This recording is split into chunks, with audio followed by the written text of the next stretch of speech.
పాత phone WhatsApp chat కొత్త ఫోన్కి బదిలీ చేయడం ఎలా అనేది చూద్దాం. ఈ వీడియో కొన్ని కారణాల వల్ల అంత క్లారిటీగా ఉండదు, మీరు కొంచెం అడ్జస్ట్ అవ్వండి. కానీ నెక్స్ట్ రాబోయే వీడియోలు సూపర్గా ఉంటాయి, అస్సలు మిస్ చెయ్యకండి.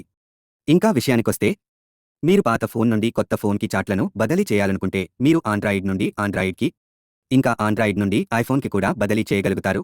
ఇందుకోసం ముందుగా మీ కొత్త ఫోన్లో వాట్సాప్ను ఇన్స్టాల్ చేసి పాత ఫోన్లో వాట్సాప్ని ఓపెన్ చేసి 3 చుక్కలపై క్లిక్ చేసి సెట్టింగ్స్లోకి వెళ్లి చాట్ ఆప్షన్పై క్లిక్ చేయండి. కొంచెం క్రిందికి స్క్రోల్ చేస్తే మీకు ట్రాన్స్ఫర్ చాట్ అనే ఆప్షన్ కనిపిస్తుంది, నెక్స్ట్ క్లిక్ చేయండి. స్కానర్ ఓపెన్ అవుతుంది. దీని తర్వాత కొత్త ఫోన్లో వాట్సాప్ ఓపెన్ చేసి నంబర్తో రిజిస్టర్ చేసుకోండి.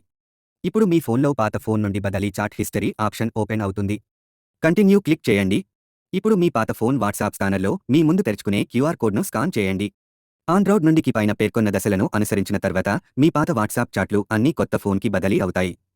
మీరు ఆండ్రాయిడ్ నుండి ఐఫోన్కి చాట్లను బదిలీ చేయలేకపోతే మీరు మూవ్ టు iOS యాప్ సహాయం తీసుకోవచ్చు. మీరు Apple app store, Google play store రెండింటిలోనూ మూవ్ టు iOS యాప్ని కనుగొంటారు. మీరు యాప్ను తెరిచినప్పుడు సూచనలను అనుసరించండి. యాప్ లింక్ డిస్క్రిప్షన్లో ఇస్తాను, డౌన్లోడ్ చేసుకోండి. ఈ వీడియో మీకు నచ్చితే లైక్ చేయండి. అలాగే ఇలాంటి వీడియోలు మిస్ అవ్వకూడదు అంటే మన ఛానల్ సబ్స్క్రైబ్ చేయండి, ఇంకా బెల్ ఐకాన్ యాక్టివేట్ చేసుకోండి. Thanks for watching.